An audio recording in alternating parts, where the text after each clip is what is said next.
Okay, good morning students.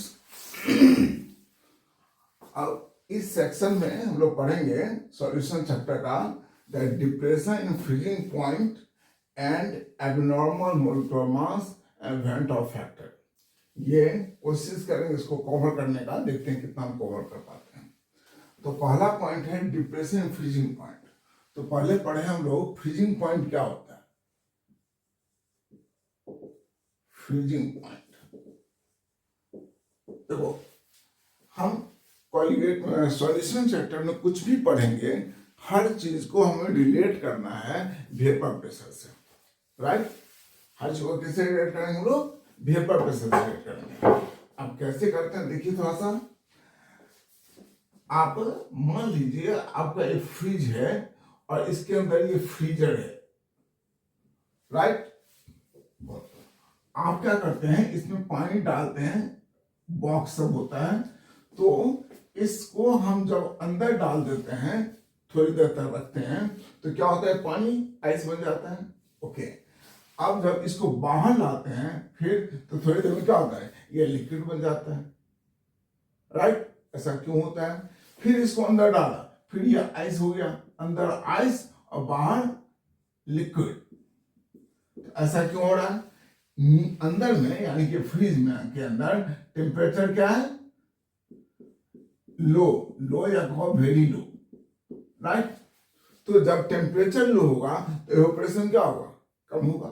Evaporation कम होगा तो vapour कम होगा, वेपर कम होगा तो वेपर प्रेशर कम होगा। बाहर टेम्परेचर ज्यादा है यानी कि इवेपोरेशन ज्यादा होगा, इवेपोरेशन ज्यादा होगा तो वेपर प्रेशर ज्यादा होगा। यानी कि जब आप इसको फ्रिज के अंदर डालते हैं तो वेपर प्रेशर कम हो जाता है, और बाहर है तो वेपर प्रेशर ज्यादा है। तो वेपर प्रेशर कम करके हम फ्रीज कर सकते हैं किसी चीज को। टेम्परेचर डाउन करके तो कर ही लेते हैं, लेकिन टेम्परेचर डाउन करने से भी क्या होता है, मेन पॉइंट हो आता है वेपर प्रेशर पर। सो फ्रीजिंग हमने कैसे किया? By decreasing the temperature. अंदर में आइस, बाहर में लिक्विड। अंदर वेपर प्रेशर लो, बाहर वेपर प्रेशर हाई, यानी कि इस पॉइंट को हम इक्विलिब्रियम पॉइंट कहें। So freezing point is the temperature at which the vapor pressure of the liquid and its liquid, vapor pressure of the ice and its liquid are in equilibrium. Is it clear? तो हम क्या definition लिखेंगे? हम लिखेंगे freezing point of a substance or liquid is the temperature at which the vapor pressure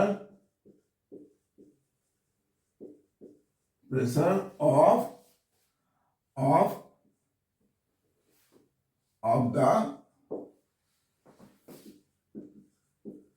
liquid and its solid are in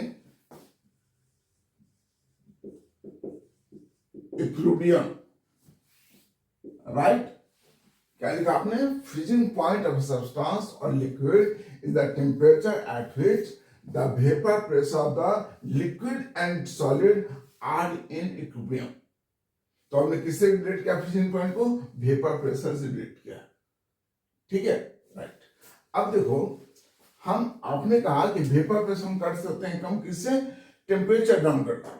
लेकिन अभी तो कुछ साल पहले आपने पढ़ा था कि वेपर प्रेशर कम कर सकते हैं हम नॉन वोलेटाइल सॉल्यूट डाल के भी कर सकते हैं, यानी कि फ्रीजिंग पॉइंट को कम कर सकते हैं नॉन वोलेटाइल सॉल्यूट डाल के और टेम्परेचर घटा करके।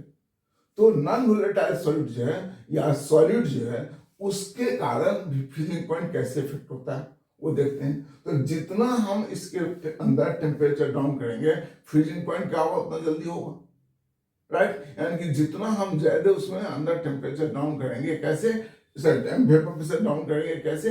By decreasing the temperature. उसी तरह हम वेपर प्रेशर कम कर सकते हैं by adding the amount of solid, right. तो जबकि पानी का अमाउंट कांस्टेंट है, उसके अंदर हम सॉलिड डालेंगे, वेपर प्रेशर कम होगा तो फ्रीजिंग पॉइंट भी कम होगा, और अमाउंट डालेंगे तो और फ्रीजिंग पॉइंट कम होगा। यानी कि हमारा जो डिप्रेसिंग फ्रीजिंग पॉइंट है वो किस पर डिपेंड कर रहा है, अमाउंट ऑफ सॉलिड पर। इसीलिए हम कहेंगे कि depressing freezing point is equal negative point, right. तो क्या लिखेंगे, यहां पर लिखेंगे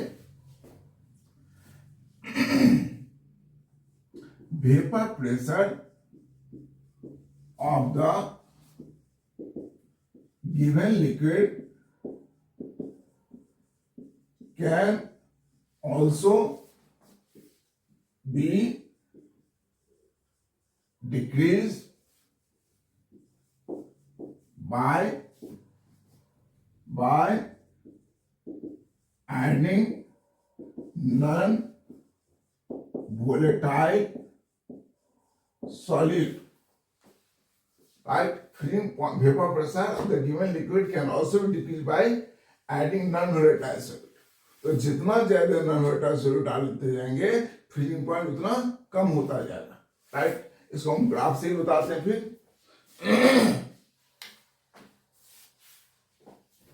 कैसे, देखिए यहां तक मिटा दें।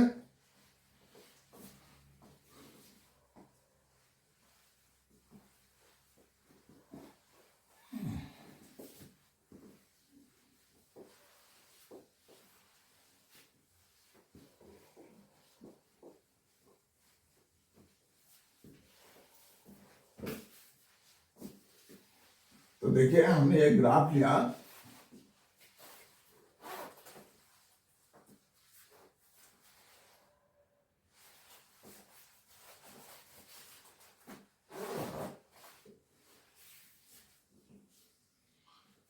ये हमारा है वेपर प्रेशर, और ये क्या है, इधर एक्स एक्सिस पर हमने टेम्परेचर लिया, राइट।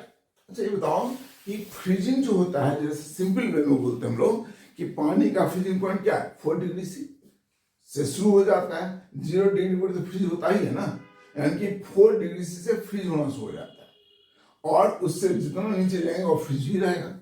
यानी कि 4 डिग्री पर वेपर प्रेशर कुछ और होगा, 1 डिग्री पर कुछ और होगा, 2 डिग्री पर कुछ और होगा, 0 पर कुछ और होगा, लेकिन वेपर प्रेशर को हमने फ्रीजिंग पॉइंट से रिलेट कर सकते हैं, है ना। यानी कि जितना क्या होगा, फ्रीजिंग पॉइंट का क्या होगा, एक रेंज होगा। ये नहीं कि 4 डिग्री पर फ्रीज होगा, 2 पर फ्रीज होगा, 1 पर फ्रीज होगा। इसीलिए टेम्परेचर और वेपर प्रेशर का हमारा एक रिलेशन है, और वो रिलेशन मान लीजिए कि इस तरह से हम ग्राफ से उसको डिनोट करते हैं। इस टेम्परेचर फ्रीज होगा तो इस टेम्परेचर होगा, ये वेपर प्रेशर है। इस टेम्परेचर फ्रीज होगा, या ऐसे भी ग्राफ कर सकते हैं, थोड़ा सा और स्लोप ले सकते हैं। तो इस पर फ्रीज हो रहा है तो इस पर ये वेपर प्रेशर है, इस टेम्परेचर फ्रीज हो रहा है तो यहाँ पर वेपर प्रेशर ये है, इस पर फ्रीज हो रहा तो यहाँ पर ये वेपर प्रेशर है। यानी कि यह ग्राफ है, इस लाइन पर फ्रीजिंग शुरू हो जाता है, इस लाइन को जो भी लिक्विड टच करेगा उसका वेपर प्रेशर टच करेगा, उसका उस वेपर प्रेशर उस टेम्परेचर पर क्या होगा, फ्रीजिंग होगा, राइट। सो हम कह सकते हैं कि this is the graph which indicate the relation of vapor pressure and its freezing point, right। तो देखिए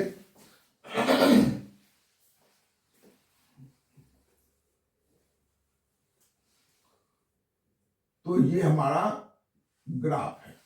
इस ग्राफ में ये क्या पॉइंट है, फिर बता रहा हूं, ये टेम्परेचर और ये वेपर प्रेशर, तो इसको जो भी टच करेगा उसका फ्रीजिंग होगा। ओके, अब कोई आपका लिक्विड है, अभी फ्रीज नहीं हो रहा है, अभी लिक्विड स्टेज में है, तो उसका वेपर प्रेशर कम है कि ज्यादा है, ऑब्वियस का वेपर प्रेशर ज्यादा है, तो कम होगा तो फ्रीज होगा ना।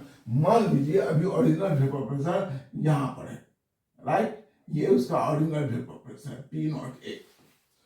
तो इस टेम्परेचर पर जब वेपर प्रेशर ज्यादा है तो टेम्परेचर भी तो ज्यादा होगा, यानी कि अभी उसका प्रेजेंट में ये रिलेशन है, ये वेपर प्रेशर और ये टेम्परेचर का रिलेशन है। कोई डाउट इसमें, ये वेपर प्रेशर का रिलेशन है और ये टेम्परेचर का रिलेशन है, यहाँ ये वेपर प्रेशर, ये टेम्परेचर।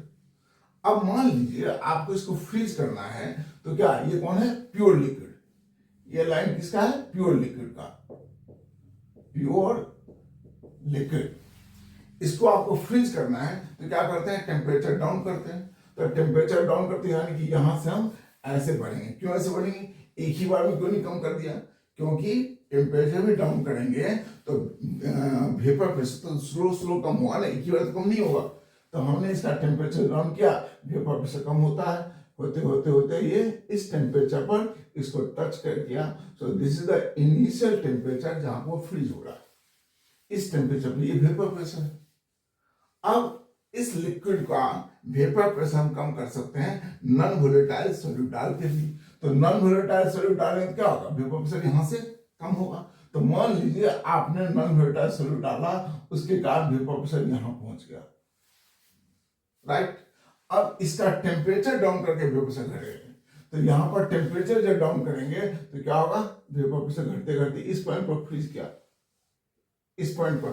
तो ये हो गया कौन सी, freezing point of the solution. ये सॉल्यूशन हो गया, ये हो गया हमारा T2 या फाइनल। और नॉन वोलेटाइल सॉल्यूट डाल दीजिए तो और ज्यादा वेपर से कम होगा। अब इसको भी क्या करना है, हमें इसको फ्रीज करना है। तो टेम्परेचर डाउन किया तो क्या हुआ, अब इस टेम्परेचर पर फ्रीज हो रहा है। यानी कि हम कर सकते हैं कि और ज्यादा सॉल्यूट डाला तो और फ्रीजिंग पॉइंट क्या हो गया, देखिए यहां से यहां कम हो गया, राइट। तो हम अगर इस लाइन को थोड़ा सा कम भी कर दें तो कोई बात नहीं। तो इतना जो कम हुआ वो किसके कारण हुआ, सॉलिड डालने के कारण। सॉलिड डालने से इतना वेपर से कम हुआ।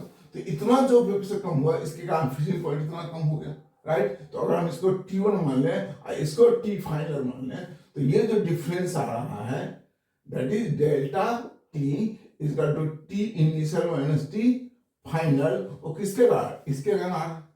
सो it is directly proportional to molality of the solute, right? Solution में जितना आपने सॉल्यूट डाला है, क्योंकि सॉल्वेंट तो कांस्टेंट है, तो जितना ये डालेंगे मोलैलिटी बढ़ते जाएगा, उतना ये बढ़ता जाएगा, राइट। तो क्या कहेंगे, इसको ग्राफ समझ में आ गया आप लोगों को, फिर से समझाता हूं।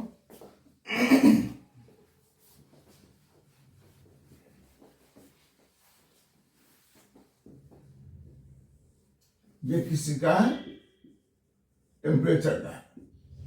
अब मैंने कहा यह एक कर्व है, इस कर्व को जो टच करेगा जो सॉल्यूशन उसका फ्रीजिंग होगा, राइट। ओके, यह टेम्परेचर या वेपर, यह टेम्परेचर ये वेपर, ये टेम्परेचर ये वेपर, यानी कि टेम्परेचर और वेपर का रिलेशन है। मैंने कहा कि अभी कोई लिक्विड हो फ्रीज नहीं हो रहा, इसका मतलब क्या, उसका वेपर प्रेशर इससे ज्यादा है। मान लीजिए यहां पर है, राइट। अब इसको फ्रीज कर, ये हमारा किसका है, P0 A, यानी कि vapour pressure pure solution, vapour pressure of pure solvent. इसको फ्रीज करना है तो क्या करेंगे, टेम्परेचर डाउन करेंगे। तो टेम्परेचर डाउन करने से क्या होगा, वेपर प्रेशर धीरे धीरे कम होगा। तो धीरे धीरे कम होते होते वो इस टेम्परेचर पर फ्रीज हो रहा है। So this is the initial freezing point, किसका, प्योर लिक्विड का।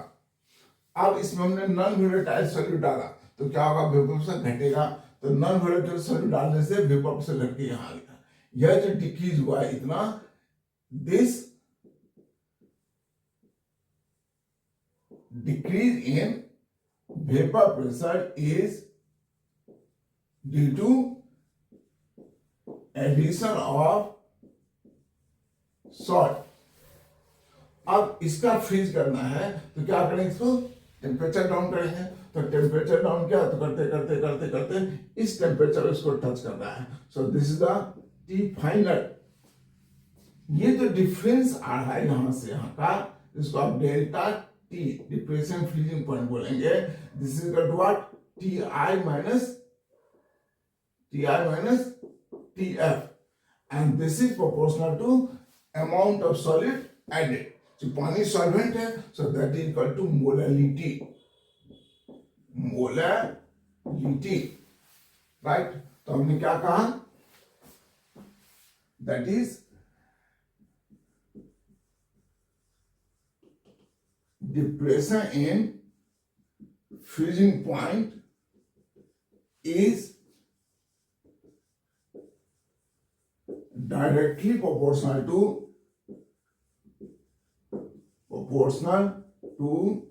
the molality of solution. So therefore delta TF proportional to molality or delta TF is equal to KF into M और KF into M क्या होगा molality this is equal to WB into thousands divided by MP into WA. What is KF? KF is known as molar depression constant. यहां पर KF को क्या बोलेंगे molar depression constant या इसका दूसरा नाम है क्रायोस्कोपिक कांस्टेंट क्रायोस्कोपिक कांस्टेंट। तो अब देखो इसका जो वैल्यू है इस क्वेश्चन से कराइए आप तो इसको हम लोग इक्वेशन क्या करते हैं इसको पहले इसको 1 मान लें और दूसरा इक्वेशन क्या होगा delta TF equal to KF into WB into thousands divided by MB into WA। तो इस इक्वेशन में M क्या है मोलालिटी है तो अगर मोलालिटी 1 कर दें तो delta TF equal to KF हो जाएगा राइट। तो हम इसको क्या डिफाइन करेंगे so molar depression constant is defined as the depression in freezing point when molality of the solution is 1 right. तो ऊपर वाला मिटा दें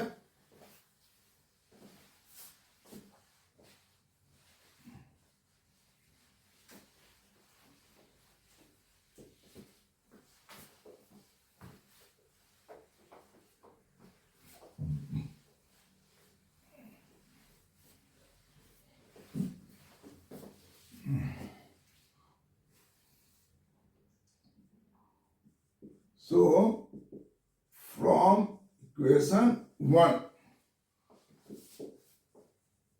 when molality of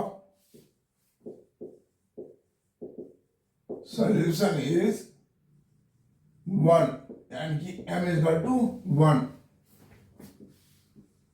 then क्या होगा delta TF is equal to KF into 1 is equal to KF, right? So KF, that is molar depression constant. So KF that is equal to molar depression constant is defined as the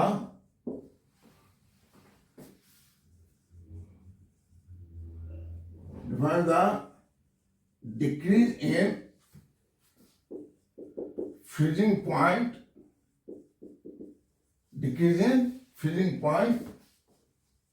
when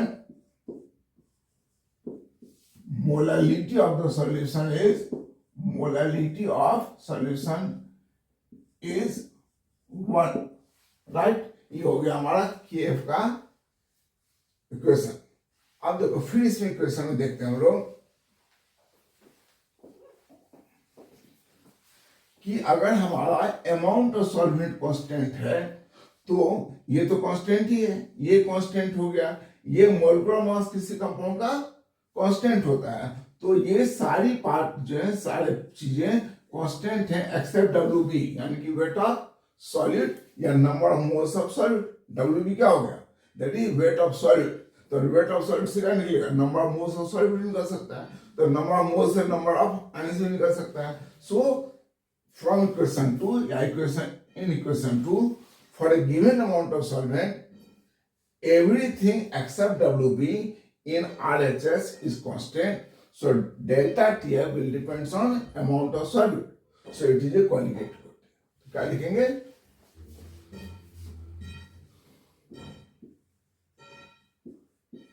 from the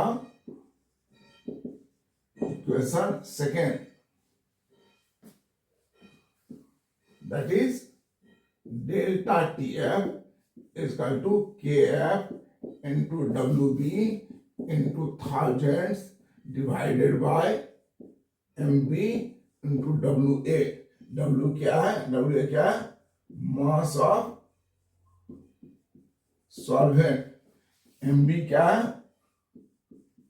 molar mass of solid. That is, this is your depression molar elevation depression constant. Molar depression constant, right? So for a given amount of solvent, rest all in RHS, right hand side of equation 2. Equation 2 is R constant. So delta TF is a colligative property. Clear?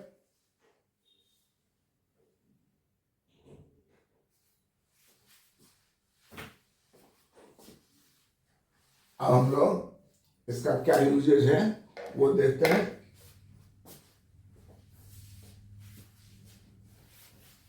आता clear है सबको?